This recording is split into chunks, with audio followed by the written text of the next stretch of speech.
una buona serata a tutti i nostri telespettatori, ben ritrovati e benvenuti a questa puntata di TV7 Match. Buonasera Ermanno. Allora, buonasera, questa è la ripresa in diretta delle nostre trasmissioni. Durante l'estate abbiamo fatto abbiamo riproposto argomenti già trattati, ma adesso partiamo in diretta e quindi affronteremo i problemi che stanno nascendo e eventuali tematiche che tratteremo, e in particolare sarà il nuovo governo, certo, l'autonomia della regione e così molti altri argomenti, i colli ugani e con i nostri cinghiali che ci tormentano. Ecco, questa è la motivazione di questa serata, ma passeremo poi invece nelle prossime trasmissioni, saranno dei cambiamenti, coinvolgeremo anche la rete, quindi la gente ci potrà vedere non solo in rete come ci vede adesso, ma anche potrà dialogare direttamente con noi e quindi intervenire con i nostri ospiti in maniera tale che il dialogo, la bidirezionalità dell'informazione sia appagante per i nostri telespettatori. Certo. Bene, presentiamo gli ospiti allora. Certo. Direi che presentiamo gli ospiti di questa serata. Buonasera ad Alessio Morosin. Buonasera a lei telespettatori. Buonasera per i telespettatori, Alessio Morosin, leader storico di Indipendenza Veneta. Grazie per essere qua. Buonasera all'onorevole Luca De Carlo. Buonasera, grazie anche a lei, esponente di Fratelli d'Italia.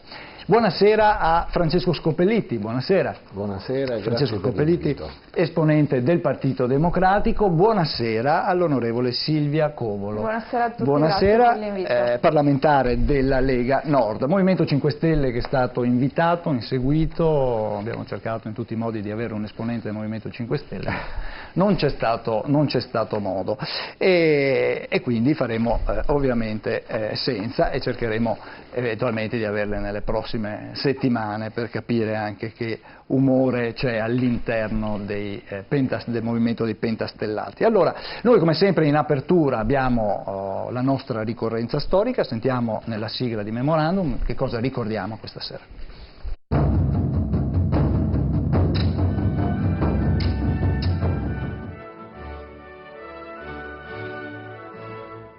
Memorandum, storia e memoria. 1 settembre 1939. La Germania invade la Polonia e l'inizio della Seconda Guerra Mondiale.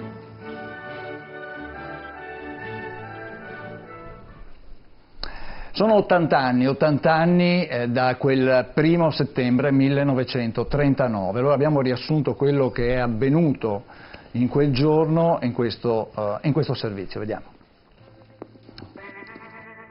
Il 1 settembre 1939 Adolf Hitler, parlando al Reichstag, riunito in assemblea straordinaria, annunciava: questa notte unità polacche sono penetrate in territorio tedesco, da ora alle bombe verrà risposto con le bombe, da questo momento io sono il primo soldato del Reich. È l'inizio della Seconda Guerra Mondiale, una carneficina che costerà poi alla fine la vita a quasi 60 milioni di persone. Alle 6 del mattino i primi reparti della Wehrmacht invadevano la Polonia, a mezzogiorno dello stesso giorno Varsavia era già sotto bombardamento e l'8 settembre le prime truppe tedesche raggiungevano i confini della città, che poi cadrà il 27 dello stesso mese. Al di fuori della Germania nessuno credeva che i polacchi fossero stati così stupidi da provocare i tedeschi. Di fatto il presunto attacco polacco, preso a pretesto da Hitler, altro non era che una messa in scena, un blitz di soldati tedeschi con divise polacche che avevano fatto irruzione in una stazione radio, diffondendo un comunicato in lingua polacca, fingendo di essere sabotatori antitedeschi. Gran Bretagna e Francia, alleate della Polonia, dichiarano guerra alla Germania. L'Italia si schiera temporaneamente su una posizione di non belligeranza. La Germania scatena così contro la Polonia un'offensiva congiunta di forze corazzate e aviazione. È la prima applicazione del concetto della guerra lampo.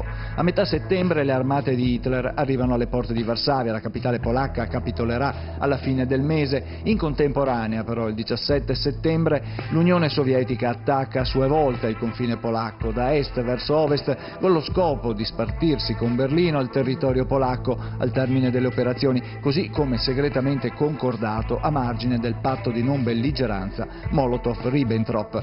La campagna di Polonia, incominciata il 1° settembre, terminerà il 6 ottobre con la resa delle ultime forze polacche. Il conflitto mondiale, invece, è solo all'inizio.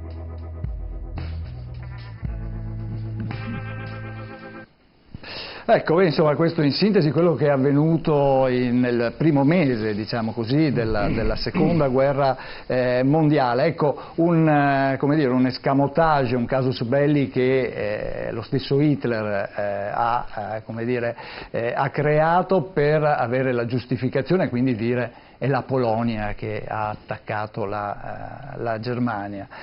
Morozin inizia veramente una carneficina che insomma segna la storia dell'Europa, anche segna la storia dei nostri giorni. È un dramma perché, come diceva bene nel succinto ma completo servizio, il dato che ci dovrebbe far pensare è che si parla di 60 milioni di morti, quindi si parla di una carneficina e quindi di un fatto che fa accaponare la pelle, che molti anche dei giovani, mi confronto spesso con i giovani, non sono preparati, non conoscono la storia recente.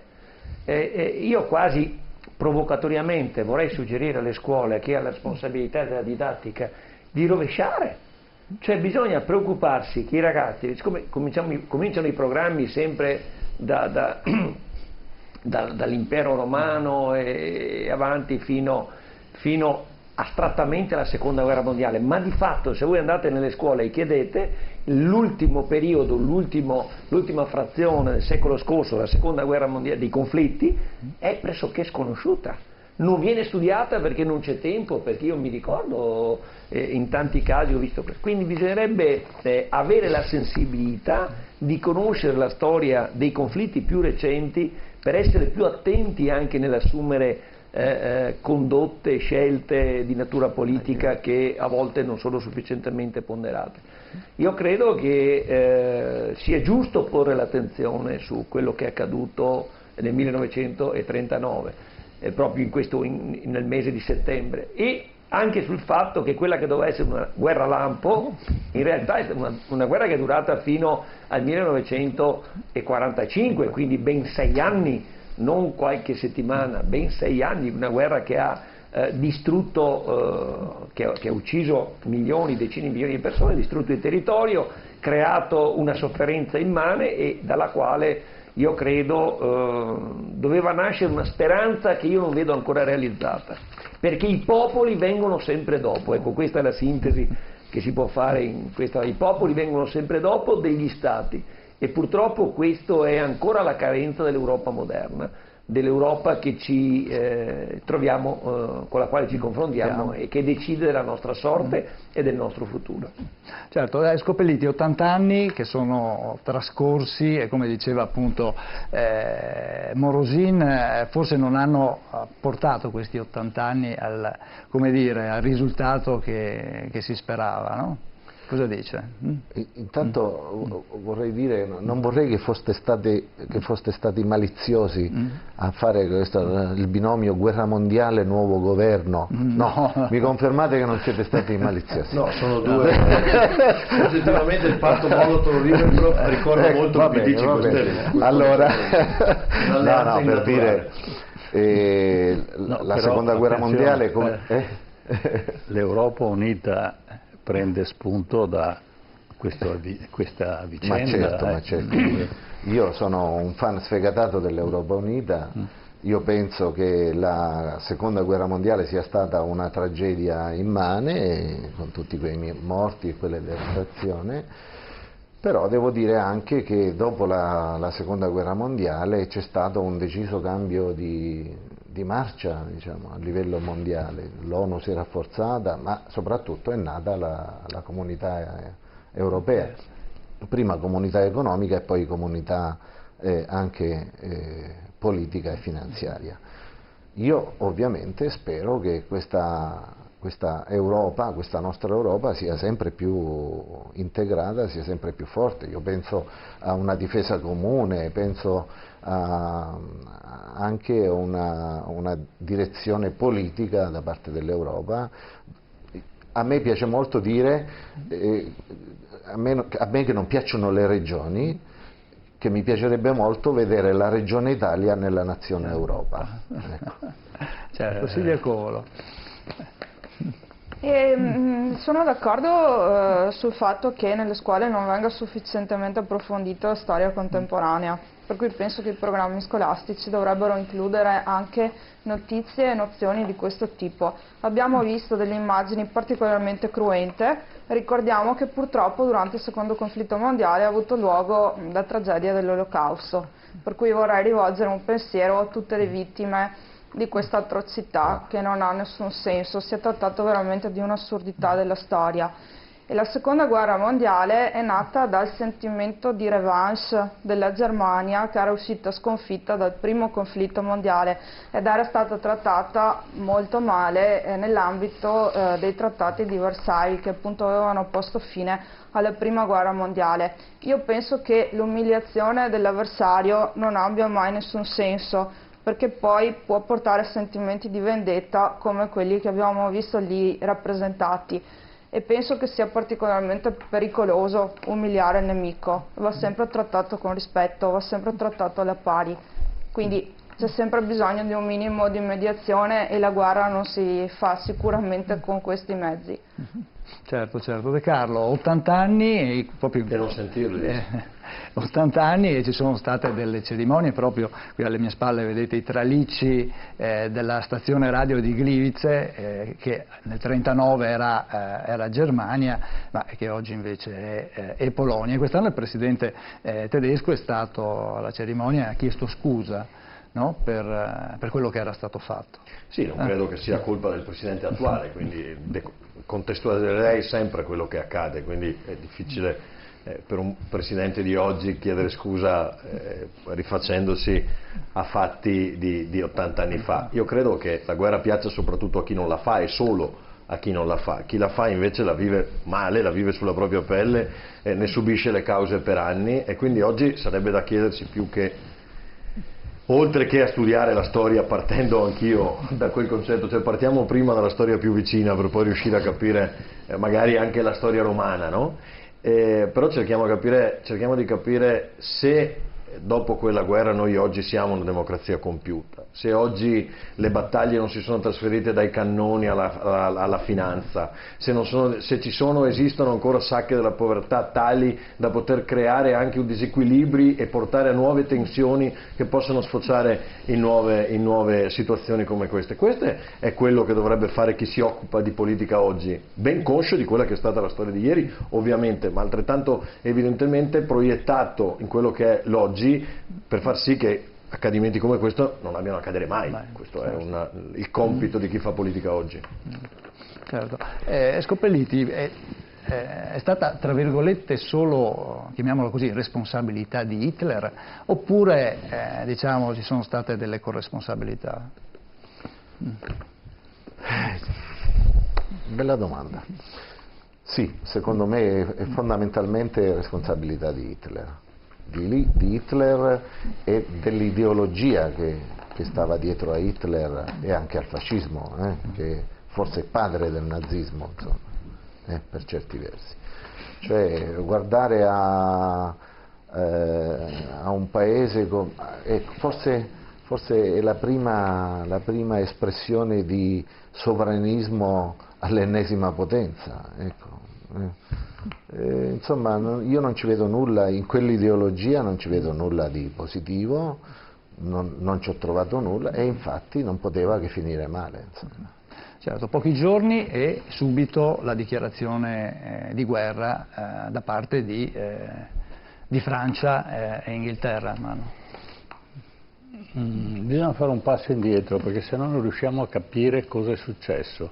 Normalmente noi raccontiamo la storia a pezzettini, per cui metterla insieme non riusciamo mai. Allora, c'è una premessa a questa data, che è il 1° settembre, La premessa è che Hitler non voleva entrare in guerra, non voleva scatenare la Prima Guerra Mondiale. Il progetto della Prima Guerra Mondiale era rinviato... Seconda Guerra Mondiale. Scusate, Seconda Guerra Mondiale era rinviato dopo il 1941, perché la Germania non era pronta. C'ha un vicino che è un po', diciamo, fa paura alla Germania, che è l'Unione Sovietica. Attenzione, il bolscevismo, poi chiamato anche comunismo, nasce per finanziamento della Germania. Quindi se c'è stato questo ribaltamento all'interno del cambiamento, c'era già stata una rivoluzione interna, quindi i socialisti erano al potere, lo zar era stato dimesso, poi viene finanziato, si ha ufficialmente contezza che Lenin fu finanziato per 30 milioni di Deutschmark dell'epoca e poi ne arrivarono altri soldi.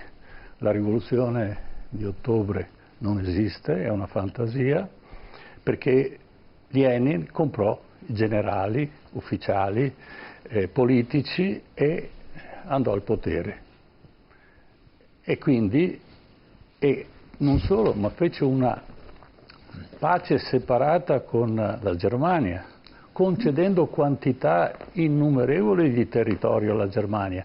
Quindi la Germania chiuse il fronte occidentale, orientale e caricò sul fronte occidentale tutte le truppe, quindi abbiamo Caporetto, quindi abbiamo tutta la tragedia che viene su Metz, Toul e Verdun.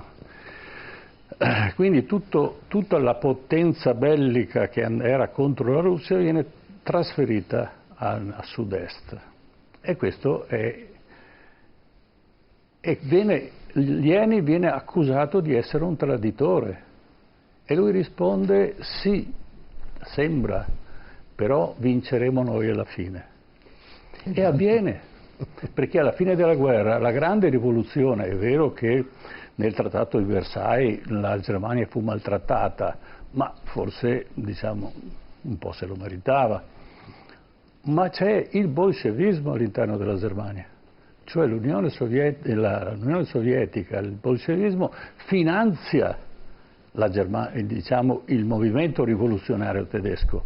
È lì che compare come ultima ratio Hitler, che dovrebbe essere il salvatore di quello che è un avanzamento di un movimento rivoluzionario, eccetera.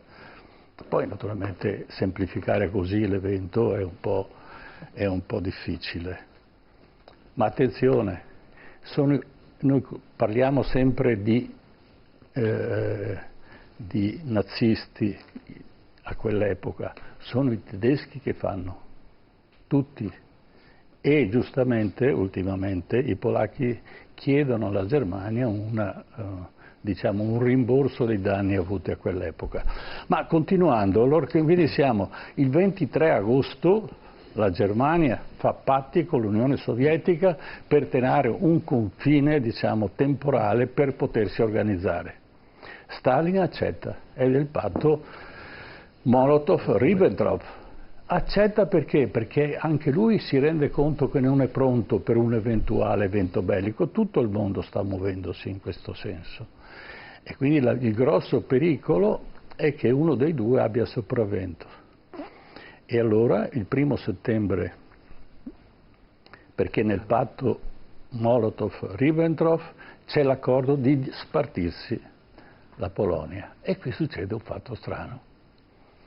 Perché quando Hitler attacca la Polonia, facendo finta, vestendo i propri soldati con la divisa polacca e facendo finta di essere aggrediti, naturalmente scatta il meccanismo di aggressione.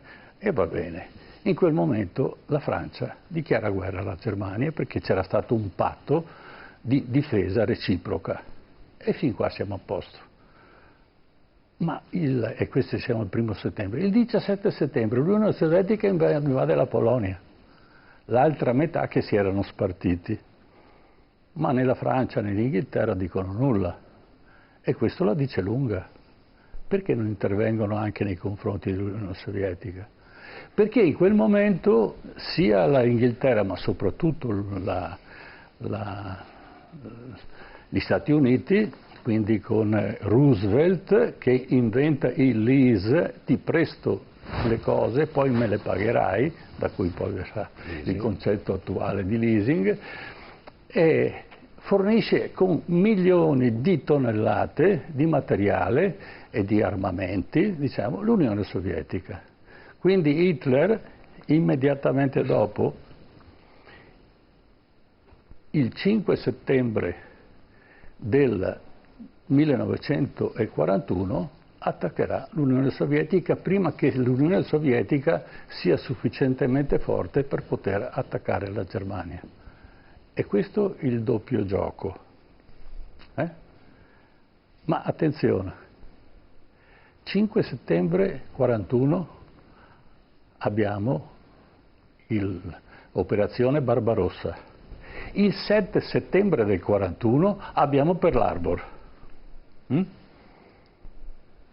E allora c'è qualcosa c'è un progetto, non è una cosa casuale, è successo per l'Arbor, eccetera, ma in quel momento, e c'è un bellissimo libro che spiega la strategia degli Stati Uniti di entrare in guerra senza aver colpa di entrare, con gli 8 punti di Roosevelt, e come fare arrabbiare i giapponesi, no? Quando arriva l'attacco di Pearl Harbor, Roosevelt dice finalmente, aveva vinto da poco le elezioni, la terza volta alle elezioni, poi sarà l'unico presidente che sarà eletto 4 volte successivamente.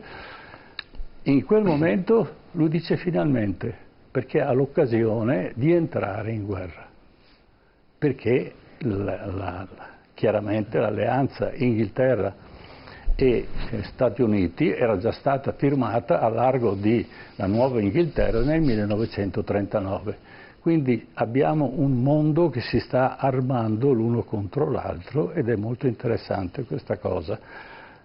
Allora, però nonostante tutto, e mette in funzione tutta, diciamo, i media dell'epoca, quindi i giornali, prima di tutto in testa il New York Times, non riesce a far arrabbiare gli americani.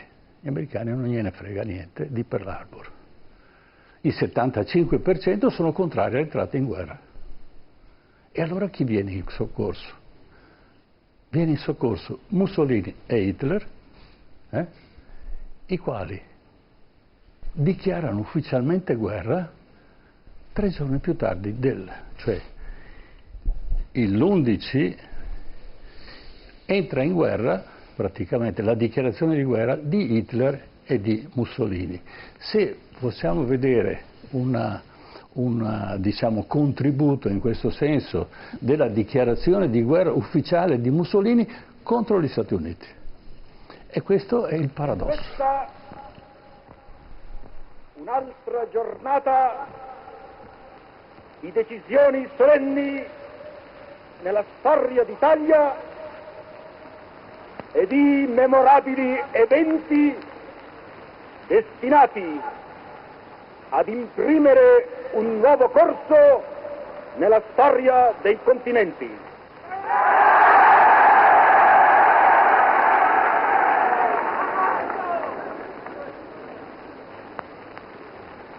Le potenze del patto di acciaio, l'Italia fascista e la Germania nazionalsocialista,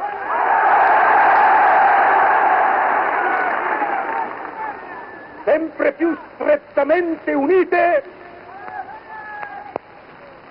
sembrano oggi a lato dell'eroico Giappone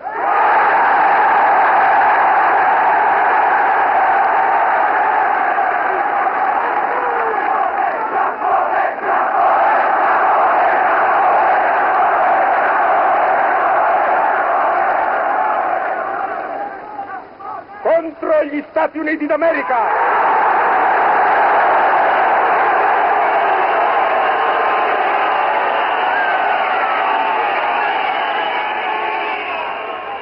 Il tripartito diventa un'alleanza militare che schiera attorno alle sue bandiere 250 milioni di uomini. Ecco, prego, cosa diceva un attimo fa? Che non sapeva dove era il Giappone, gridavano Giappone, Giappone, ma gli italiani non sapevano dove fosse. No, c'era Dicevamo così scherzando, ovviamente. Il figlio di Mussolini, quello illegittimo, aveva vari figli illegittimi, uno di questi, che era ufficiale della Marina, lavorava in Giappone. Non solo, la figlia di Mussolini era andata in Giappone e il marito di Mussolini della figlia era... No, intendeva la folla, io ho detto che la folla non aveva un ministro degli esteri Di Maio. No, attenzione, i giornali dell'epoca del Giappone ne raccontavano tutti i giorni, cioè come alleato non era un paese chissà dove, era perfettamente a conoscenza. Famosa asse Roberto. Allora, se il 1° settembre non è l'inizio della guerra, è lo start-up. L'inizio della guerra avviene dopo, cioè avviene il 7 dicembre 1941, perché in quel momento, fino a quella data, la guerra era circoscritta all'Europa e andava in una certa maniera. Poi, con l'attacco invece, con l'attacco dell'Unione Sovietica, quindi il 5 dicembre, il 7 automaticamente, vedete come le date si corrispondono, c'è l'attacco e la dichiarazione improvvisamente, perché non è che si sono inventati, Mussolini non si è alzato la mattina e ha detto adesso dichiaro guerra, era tutto praticamente progettato e preparato per questo. E addirittura dice quanta gente è dalla nostra parte in questo momento, in questa guerra, quindi il peso diciamo economico, politico, geopolitico di questo attacco. E allora io conoscevo, ho avuto come maestro, io ero istruttore subacqueo e direttore del corso subacqueo di Padova nel 1965, quindi qualche anno fa. Io ebbi come istruttore Luigi Ferraro, che era medaglia d'oro della 10ª massa, la 10ª massa, quella che erano i cursori subacquei, e mi raccontava che il nostro progetto di attacco all'Unione Sovietica, agli Stati Uniti, provate a immaginare che abbiamo dichiarato la guerra e non avevamo i mezzi per passare l'oceano. Come avremmo potuto sconfiggere gli Stati Uniti, ammesso che avessimo invaso l'Inghilterra. E Luigi Ferraro mi diceva che c'era un progetto di attacco con i maiali, che erano i siluri subacquei, no? Quindi sarebbero stati portati i nostri incursori subacquei sul porto di New York e a New York avremmo fatto saltare qualche nave. Questo era il nostro progetto di come aggredire gli Stati Uniti. Forse, probabilmente, i due principali autori di questa guerra non sapevano cosa erano gli Stati Uniti. Allora, diciamo che il dopoguerra, nonostante fosse stata la guerra fredda, dobbiamo dare atto sia all'Unione Sovietica che all'America di avere il buon senso di non continuare quella guerra. C'è un altro particolare. L'incontro che ci fu tra Roosevelt, Churchill e Stalin a Yalta, Churchill non era stato invitato, perché Roosevelt voleva parlare direttamente con Stalin. Per quale motivo? Perché gli ha detto: ti abbiamo aiutato in questo conflitto pesantemente, abbiamo bisogno che tu entri nel conflitto. Ricordiamoci, perché l'Unione Sovietica non aveva mai dichiarato guerra e viceversa al Giappone e gli americani erano seriamente preoccupati che il Giappone, di trovarsi da soli, e non potevano contare su altri, neanche sull'Inghilterra, a trovarsi di fronte a un Giappone che effettivamente ce la metteva tutta per non farci sconfiggere, tant'è che hanno dovuto usare le bombe atomiche. E in quel momento che l'Unione Sovietica dichiara guerra al Giappone e comincia l'invasione. non abbracciando naturalmente Mao Zedong, lo farà più tardi, e quindi questo aiuterà, convincerà seriamente l'imperatore giapponese a decidere per una soluzione alternativa alla guerra. Ma non viene ascoltato dagli Stati Uniti. Gli Stati Uniti devono esibire l'arma segreta. Le 2 bombe atomiche dovevano essere 3, naturalmente vengono sganciate 2, la terza verrà usata a Bikini, l'atollo famoso di Bikini. Però diciamo che il buon senso è stato sia dalla parte dell'Unione Sovietica sia dalla parte degli Stati Uniti di non creare un altro conflitto mondiale, nonostante ci fossero tutte le pretese. Churchill nei confronti di Stalin disse: abbiamo ammazzato il maiale sbagliato, riferendosi a Hitler.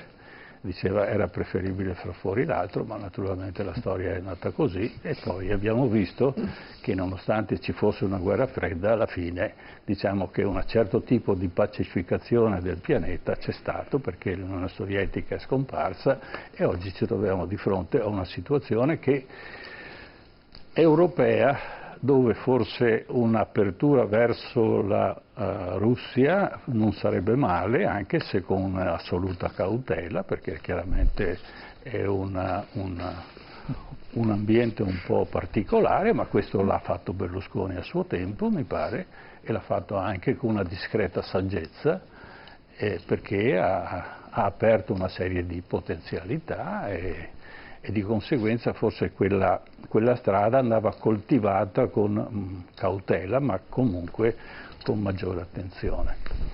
Ecco, credo che effettivamente la prima guerra mondiale... Ci ho scritto un libro io su questa cosa. Ah sì? Sì. Scusi, lavoro per tutti, Europa di tutti, no, dove teorizzo appunto che l'Europa che si apre alla Russia, anzi con la Russia che entra nell'Unione Europea. Sì, questo sconvolge un po' l'economia, siccome giustamente prima ha detto che la guerra è finita, la guerra delle bombe, è cominciata la guerra economica, e questo fa parte diciamo di un proseguo della guerra economica che non è che fa meno morti, perché abbiamo visto come si sta svolgendo. Il problema, professore, è probabilmente che sono gli Stati Uniti e la Cina che non vedrebbero di buon occhio un'Europa che contenga anche la Russia, perché oggi i nostri competitors non sono più interni, cioè il blocco occidentale con il blocco orientale. Noi oggi dobbiamo fronteggiare mostri e nuovi capitalisti come quelli cinesi, che non vedono di buon occhio un'aggregazione talmente forte e fra come un po' quella... l'India. Certo, tra un po' l'India, tra l'altro paesi consumatori del pianeta come Cina ed India non c'è nessuno, insomma, neanche gli Stati Uniti lo consumano come l'India. È evidente che geopoliticamente, non per tornare ai fatti attuali del governo, ma certe prese di posizione del governo precedente o di una parte del governo precedente a favore della Russia tanto ben gradite non sono state a New York, perché nessuno me lo leva dalla mente che quel tweet volutamente sbagliato, Giuseppi, per dire io non conosco neanche, non so nemmeno come si chiama questo, però piuttosto questo di quello che c'era prima, mi pare che sia evidente a tutti, e quindi il mondo, gli americani hanno scelto. Le lancio una provocazione, io credo che ci sia anche lo zampino della Merkel dentro. Perché la Merkel, attenzione, la Germania ha sempre fatto una politica di allontanamento della Russia dal resto d'Europa, ma i rapporti tedesco-russi sono sempre stati eccellenti anche all'epoca della divisione delle due nazioni. Ma la Germania gioca due partite, gioca a fare la comunitaria dove le fa comodo e gioca a fare accordi come quello con la Francia quando fa comodo a loro due, e quindi è evidente, noi giochiamo sempre un ruolo subalterno perché in Europa abbiamo deciso di non contare. Nel governo scorso non mandavamo nemmeno i ministri agli incontri, e questo è un dato di fatto oggettivo, e quindi ci ponevamo noi in una condizione di marginalità. Però è altrettanto vero che ci sono appunto questi ordini mondiali a cui evidentemente qualcuno fa capo, che decidono poi le sorti di una nazione, che io chiamo nazione l'Italia, e non l'Europa, perché la mia nazione si chiama Italia, e che eventualmente devono piegarsi al volere. La sua si chiamerà Veneto, non ho nessun dubbio così, ma la mia si chiama Italia, la mia si chiama Europa. Per tutti, no, si chiama la nazione nostra, guardi, possiamo chiamarla come vogliamo, però oggi la nazione si chiama Italia, dopodiché che nei desiderata suoi o nei desiderati Morosini sia un'altra cosa, questo è un dato di fatto oggettivo, le nostre sono speranze a medio-lungo termine. Prendiamo l'occasione, abbiamo un'idea di nazione veneta o di autonomia veneta, che è l'oggetto appunto di questa trasmissione, di questa parte della trasmissione, è invece un concetto più, diciamo, unitario dell'Italia, come è stata dopo costituita Cecilia Colo, che lei è partito tempo da una nazione veneta e adesso comincia a prendere voti verso anche il sud, quindi è una nazione. Ho visto che nel manifesto con cui invitano a venire alla nostra manifestazione alle 10:30 di lunedì hanno messo un bellissimo tricolore, quindi io non posso che esserne ma adesso felice. ne parliamo. Bene. Andiamo un attimo in pubblicità, ma torniamo subito e inizieremo allora a parlare della nascita di questo nuovo governo e delle prospettive che ci sono di ottenere la agognata autonomia differenziata. A tra poco, dopo il break.